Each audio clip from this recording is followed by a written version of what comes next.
I want you to just close your eyes for a second. Picture a school. Okay. But I don't want you to picture, the idyllic version with the polite silence and the neat rows of desks. I want you to picture Rotterdam South. Ah, Rotterdam South. I mean, Yeah. even for those not from the Netherlands, that reputation kind of precedes it. It's raw, it's industrial, it's very working class. Exactly. So imagine it's the morning. You're a teacher. You've got your coffee. You're walking up to the building. You're ready to teach German or Dutch to a class of teenagers. You look toward the front entrance, and what do you see? I don't know, a welcome sign? A flag. You see a car wreck. And not just an abandoned car wreck that is literally still smoking. Wow. Yeah. That is the scene that Harm Beertema describes from his time in vocational education. And the crazy part, that was just a Tuesday. That was just life. It really sets the stakes immediately, doesn't it? I mean, we aren't talking about abstract theories of education discussed in some quiet boardroom. We are talking about the actual trenches. We really are. But here's the thing that really grabbed me about this story. Harm Beertema didn't leave education because of the burning cars. He didn't leave because the neighborhood was quote-unquote tough. He actually loved the toughness. He spent 34 years there. Right, he was an absolute fixture in that community. He was. He left because of the men in suits. He left because he watched a perfectly functioning educational system just get dismantled brick by managers who thought they knew better than the teachers. And that anger, that very specific burning frustration, is what propelled him out of the classroom and straight into the absolute shark tank of national politics. And not just any part of the tank. He joined the PVV, the Partij for Freedom, the party of Geert Wilders, which is arguably one of the most controversial, isolated, and heavily guarded political entities in Europe. So today we're going on a journey, and we're basing this deep dive on a really candid, almost confessional conversation Beertema had with the philosopher Ad Verbrugge from Geneva World. And let me tell you, this isn't just about textbooks and lesson plans. No, not at all. It's about snipers on rooftops. It's about getaway cars fleeing from mobs. It's about the collapse of basic reading skills and the rise of a terrifying bureaucracy. And I want to be super clear up front. We are diving into highly charged political territory today. Definitely. We're going to be looking at viewpoints from both the left and the right, but we aren't taking sides here. Our goal is just to impartially unpack the source material so you can understand the machinery at work behind the scenes. And perhaps most importantly, the source material contains a very serious warning regarding the culture wars. Beertema offers a perspective on identity politics, the left, the right, and the danger of biology that I think is going to surprise a lot of people. It's a massive story. We have to break this down logically. So the mission today is to connect three main dots. Dot 1, the collapse of the school system. Dot 2, the machinery of politics that destroys anyone trying to fix it. And Dot 3, the psychological toll of living in a literal political bunker. So let's start with that first dot, the classroom. Yeah. Or rather, the systematic description of it. Yeah, Beertema calls this the managerial takeover. But to really understand why he's so furious about it, you have to understand what came before it. He spends a lot of time describing the golden age of Dutch vocational education. Right, and for our international listeners, we should probably clarify the landscape here. The Dutch system tracks students relatively early on. So a huge portion of the population goes to what's called MBO, intermediate vocational education. This is the engine room of the country. Yeah. These are the people who keep the lights on, the trains running, the businesses administered. Exactly. And Beertema reflects on the era of the MEAO and LEAO schools, which were the specific types of administrative vocational schools back in the day. And he describes them with this intense nostalgia. He says the defining characteristic of that era was rigor. Rigor, that's a word you really don't hear much in modern education policy. No, you definitely don't. But he points out that the exams back then were national. They were completely objective, they were strict, and most importantly, they were difficult. If you failed, you failed. And see, that's where modern ears might prick up and say, oh, well, that sounds harsh. That sounds exclusionary, right? But Beertema argues the exact opposite in the interview. He says that difficulty was the greatest tool for emancipation. Yeah, he shares a really powerful anecdote to back that up. So he taught in Rotterdam South, which meant he had a very diverse classroom, a lot of students with migration backgrounds, and he specifically talks about Turkish girls in his administrative classes. Now, the stereotype, and let's be honest, the administrative bias even back then, was that these students would inevitably have a language deficit. That because they spoke Turkish at home or because their parents were immigrants, they just couldn't handle high-level Dutch grammar. Right, the soft bigotry of low expectations. Exactly. But Beertema says that was total nonsense. He says these girls were the hardest workers he had. They drilled the grammar rules, they memorized the spelling, they dissected complex texts. And because the exam was purely objective, because it didn't care who your dad was, it only cared if you got the answer right, they could actually prove themselves. He claims that by the time they graduated, their command of the Dutch language, their ability to draft a flawless, professional, formal letter, was actually superior to what he sees in university students today. Which is a wild statement. Better than university students. He absolutely stands by it. He says they own the language. And owning the language gave them confidence. It gave them a literal ticket to the middle class. That is what the system was designed to do. And then the mid-2000s arrived, and with them came the consultants. The men in suits. Beertema describes a shift that happened across the entire public sector, really, but it hit education like a bomb. He talks about these managers coming in from the corporate world, logistics guys, supply chain experts. People who ran sausage factories or transport hubs, basically. Right. They looked at education and said, this is inefficient. Why are we focusing on knowledge? Knowledge is old-fashioned. We can just Google things now. We need to focus on competence. Competence-based learning. I feel like anyone who has worked in an office has heard this buzzword in 1,000 corporate seminars. Oh, absolutely. And it sounds great on paper. I mean, who doesn't want to be competent?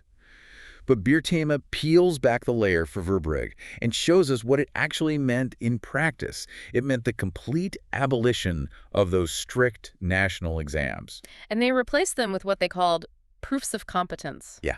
And we have to talk about the example he gives here because it is both hilarious and deeply, deeply depressing. The phone call exam. The phone call exam. So under the old system, to pass your language requirement, you had to write complex text, understand advanced grammar, maybe analyze a piece of literature. Under the new competence system, Beertema describes a test where a student literally just sits at a desk with a telephone. Phone rings. The student picks it up. And says, good morning. Check. 1 point for competence. Yeah. And if they remember to say the name of the fictional company, like, good morning, Company X speaking. Bonus points. You are now officially competent in communication. Here is your diploma. It's absurd. It's literally just checking a box. But for the managers, it was perfect. Because guess what happens when you make the exams that easy? Pass rates go up. Throughput increases. The factory becomes more efficient. But the students learn absolutely nothing. Less than nothing. They learn that mediocrity is rewarded. And this whole philosophy of self-directed learning didn't just change the exams. It literally changed the physical buildings. This is the part of the interview that really felt like a dystopian novel to me. The study landscapes. Study Landschapen. Even the word sounds incredibly Orwellian. Beertema describes how the management brought in construction crews to sledgehammer the walls between classrooms. They created these massive open-plan floors. And the actual mandate for management was that teachers were completely forbidden from teaching frontally. Forbidden. You could not stand at a whiteboard and explain a concept to 30 kids. That was considered old school. That was passive. Instead, you had to be a coach. You had to wander around this massive landscape and wait for a student to ask you a learning question. Can you imagine the chaos? Beertema paints the picture vividly. You have a floor with 70 or 80 teenagers, and they aren't even all studying the same discipline. You've got metalworking students sitting right next to secretarial students who are sitting next to nursing students. And they all have computers. Yeah. And basically no supervision. So naturally, they are watching porn. They're watching porn, they're playing video games, they're watching music videos. Beertema says he would just wander through this chaos, seeing all this incredible human potential just going to waste. It was warehousing. It wasn't teaching. And the result of this massive experiment isn't just that the teachers are annoyed. The result is a total catastrophe for the students. Beertema drops a statistic in the interview that made my stomach turn. Functional illiteracy. 1 in 3. 1 in 3 15-year-olds in the Netherlands is functionally illiterate. Yeah. And he mentions internal reports that fear it could actually be as high as 50% in some primary schools. We really need to define this, because I think people hear the word illiterate and they think it means someone who can't read their ABCs. No. They can decode the letters. They can read a WhatsApp message. But functional illiteracy means you cannot extract meaning from a complex text. Beertema gives the example of a standard letter from the municipality. You know, the city writes to you about your taxes or a change in waste collection. Or maybe a manual for mixing industrial paint at your job. Real-world, necessary stuff. Essential stuff. If the text has long sentences, subordinate clauses, or difficult vocabulary, these kids just blank out. They read the words, but the meaning completely escapes them. They effectively cannot navigate modern society. And Beertema's point, and this is exactly why he gets so passionate, is that the men in suits did this on purpose. The managers who wanted efficiency actively destroyed the ability of the working class to read. And that betrayal is what radicalized him. He realized he couldn't fix this from inside the classroom because the orders were coming from above, so he had to go above. He co-founded an organization called Beter Onderwijs, Nederland Better Education Netherlands. And initially, this wasn't a right-wing thing at all. He was working with socialists, with Christian Democrats, anyone who cared about educational quality. But then the political reality set in. He was at a debate making these exact points with his typical Rotterdam bluntness, and he got scouted. By Martin Bosma. Martin Bosma, who is the intellectual architect of the PVV. He saw Beertema and realized, here is someone who sees the crumbling of the public sphere. And he invited him to join the party list. So Beertema goes to The Hague. He enters Parliament. And this brings us to Section 2 of our deep dive, the political machinery. Because you'd think, okay, great, we have a real expert in the House. He knows where the bodies are buried. He can fix it. If only. Beertema enters the House and discovers that the dysfunction of the schools is just a mirror of the dysfunction in the government. He talks a lot about the cordon sanitaire. For those who don't know, this is the political practice where other parties refuse to govern with the PVV because of their controversial views on Islam and immigration. Right. But Beertema says that, interestingly, the cordon didn't really apply to him personally in his daily committee work because he was a specialist. He knew the education file better than literally anyone else in the room. So MPs from the left would quietly work with him, trade notes, and agree with him in the hallways. They knew he was right about the study landscape. Oh, they knew. But publicly, they couldn't always say it. However, the real villain in this part of his story isn't the other political parties. It's the bureaucracy itself. And this brings us to the tragedy of Dennis Wiersma. This is such a fascinating case study in the source material. Dennis Wiersma was a minister of education from the VV, the liberal center-right party. Now, normally, he and Beertema should be rivals, but Beertema calls him a brother in arms. Why is that? Because Wiersma was a stacker. The Dutch term is instapelaar. Explain that concept for us. It refers to a student who starts at the very bottom of the educational ladder like basic vocational school and stacks diploma upon diploma over years to eventually reach university. Wiersma's dad ran a snack bar. He wasn't part of the political elite. He fought his way up. So he knew the actual value of a rigorous system. He knew it intimately. And when he became minister, he looked at those illiteracy rates. He looked at the sheer power of the school boards, and he was furious. He wanted to intervene. He wanted to break the power of the umbrellas. The coup pills. Yes, the massive administrative boards that essentially run the schools. Beertema argues that in the Netherlands, the Minister of Education is just a passerby. The real permanent power is held by these umbrella boards and the top-ranking civil servants who stay in their jobs for 20 years. So Wiersma tries to fight them. He demands results. He pushes against the bureaucracy. And what happens? The system fights back. Beertema is convinced, absolutely convinced, that Wiersma was set up by the bureaucracy. He tells the story of the school visit. Right. Wiersma goes to visit a special education facility. Right. There was an agreed-upon program meetings, policy discussions, serious stuff. But when he arrives, the schedule has been completely changed, without his permission. They forced him to watch a cabaret act instead? Yes. Beertema calls it leftist rubbish. But the political leaning of the act doesn't matter as much as the fact that the Minister of Education was being toyed with. He came to do his job, and the local managers forced him to sit in an audience like a child. He got frustrated. He snapped. He raised his voice. He apparently grabbed someone by the shoulder, not to violently hurt them, but just out of pure exasperation to get their attention. And that was the end of his career. Boom. Unsafe work environment. That phrase is the ultimate weapon in modern bureaucracy. The incident was leaked to the press immediately. The narrative wasn't, hey, this minister is desperately trying to fix failing schools. The narrative became, this minister is a bully. And he was forced to resign. He was entirely ejected from the system. Beertema's takeaway here is chilling. He says, if you actually threaten the established order, the civil servants, the managers, they will find a way to kill you politically. They will provoke you until you slip up, and then they will use your totally human reaction as the evidence against you. It's basically the blob protecting itself. Exactly. It is the triumph of process over substance. It didn't matter at all that Wiersma was right about the reading levels. What mattered was that he violated the polite social code of the bureaucracy. So Beertema sees the managers destroying the schools. He sees the bureaucrats destroying the reformers. But he also saw a third threat during his time in Parliament.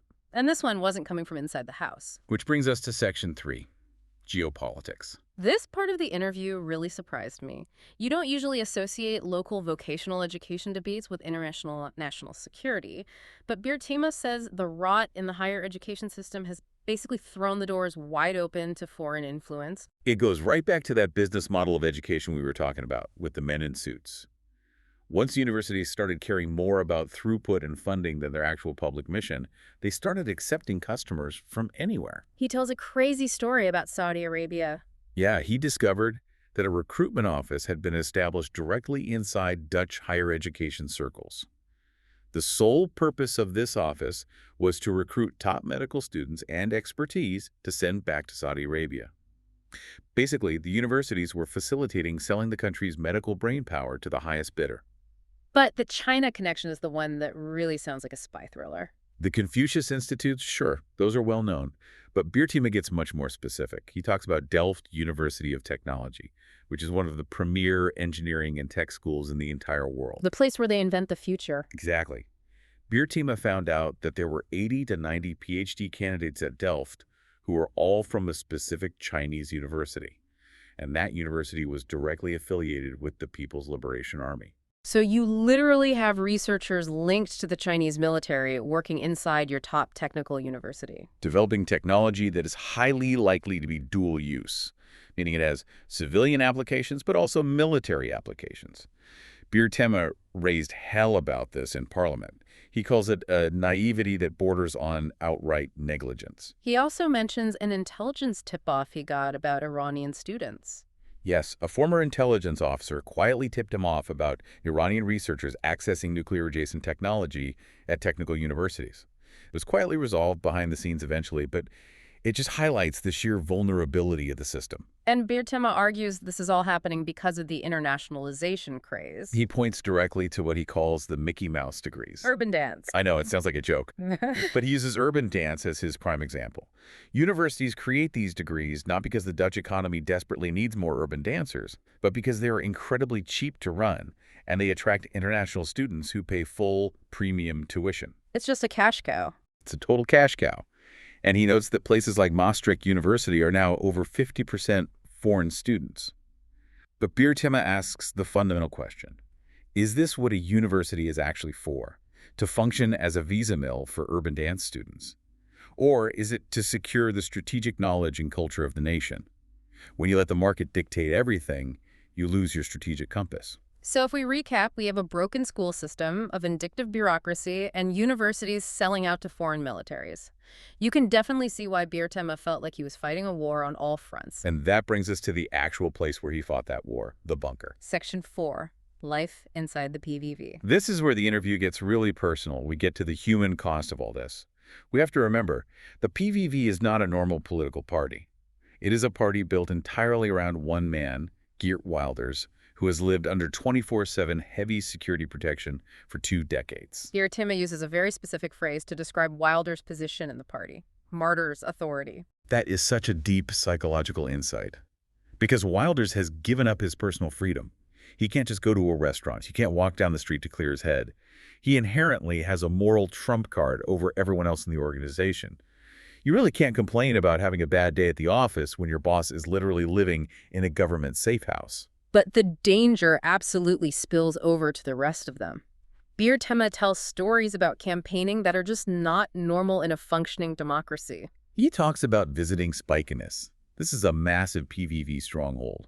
They go there to campaign, he steps off the campaign bus, and he looks up at the roof of the local shopping center. And sees police snipers. Snipers, with rifles, actively scanning for a shooter. Imagine trying to shake hands, hand out flyers, and kiss babies when there are literal crosshairs on the roof above you. And the Maastricht incident was even worse. That was terrifying. They were handing out flyers in Maastricht. Suddenly, a huge mob of Antifa protesters appears out of nowhere. Beertema specifically notes they were speaking English, meaning they had traveled internationally just to target them. And the security detail didn't hesitate for a second. No. They grabbed Wilders, literally lifted him off his feet, and threw him into the back of an armored BMW. Tires screeching, speeding away.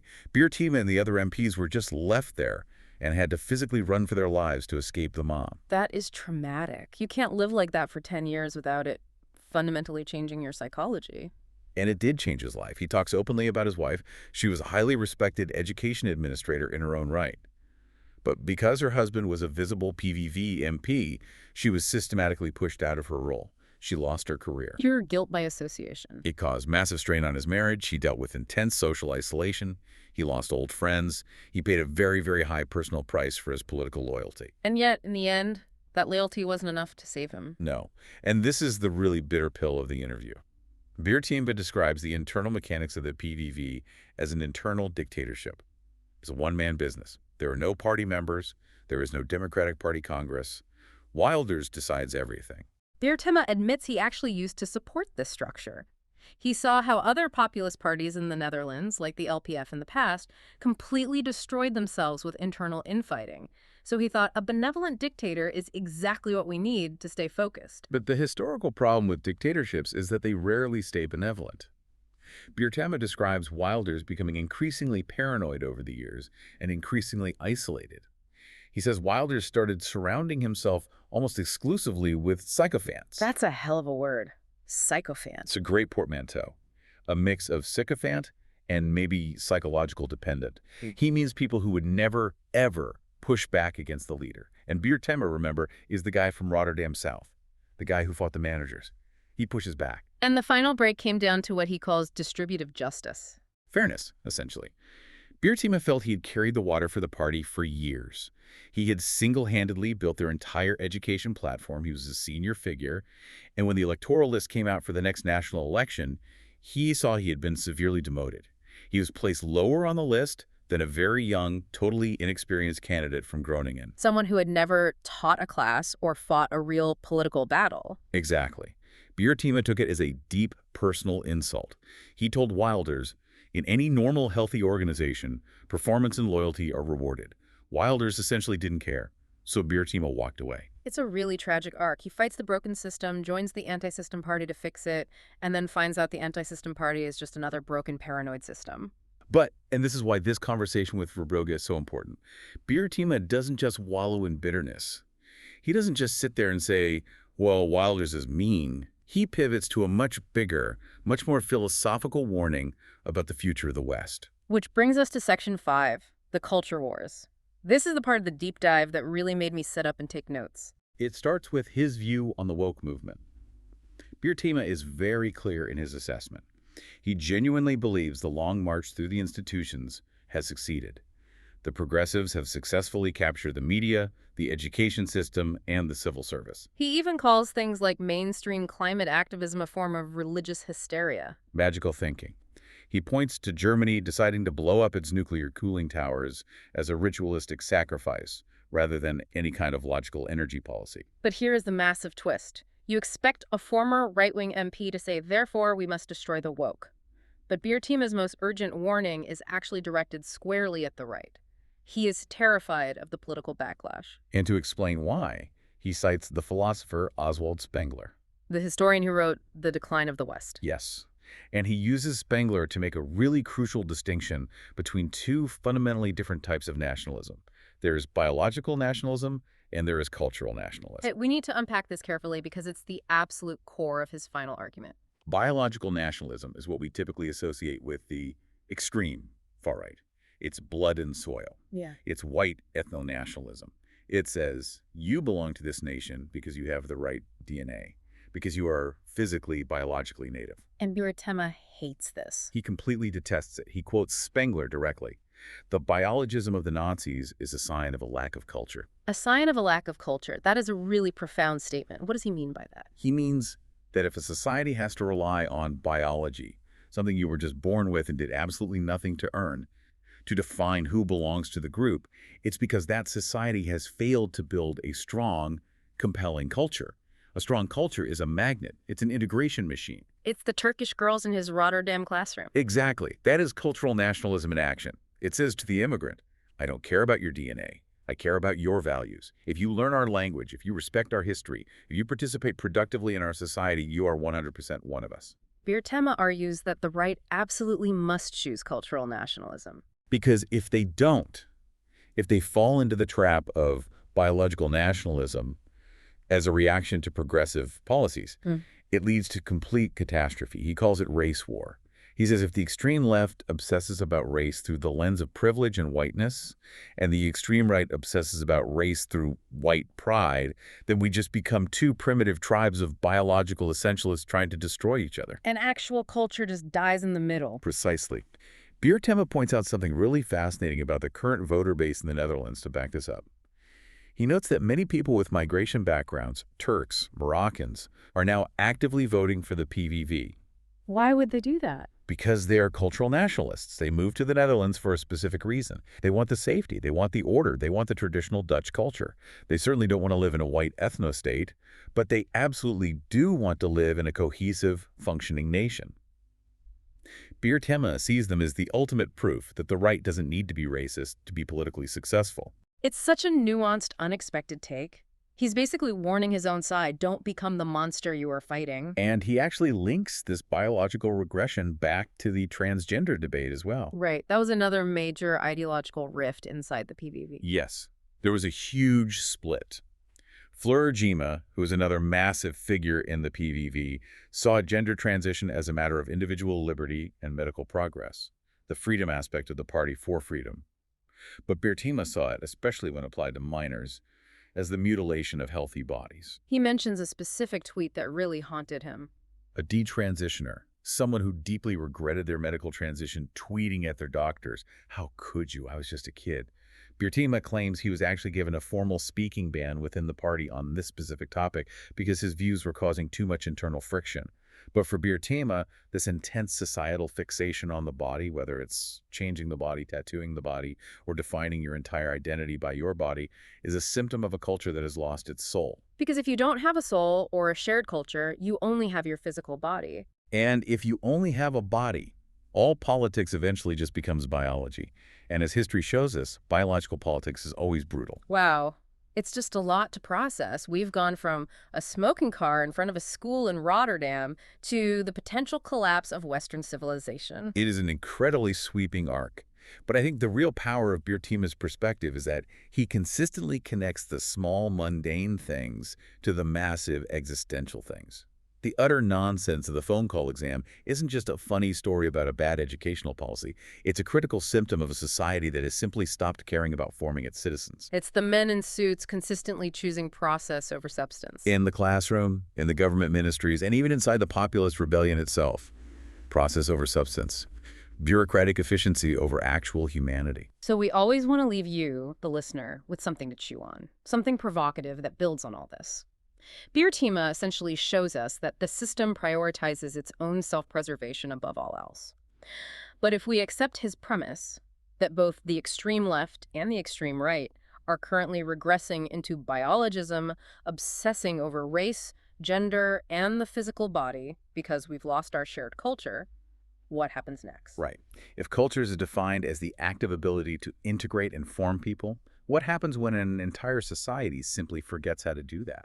How do you build a society when everyone is just looking at each other's biology instead of a shared set of values? It really makes you wonder if the men in suits didn't just break the schools. Maybe they broke the actual mechanism that creates citizens in the first place. That is exactly the warning he's trying to issue. It is a heavy takeaway, but an important one. Harm Beertema, the insider. It's a story of deep disillusionment for sure, but it's also the story of a guy who never stopped caring about what actually happens in front of the chalkboard. And in today's political climate, that perspective is definitely worth analyzing. Absolutely. That's it for this deep dive into the machinery of Dutch politics and education. Thanks for having me. And thank you all for listening. We'll catch you in the next one.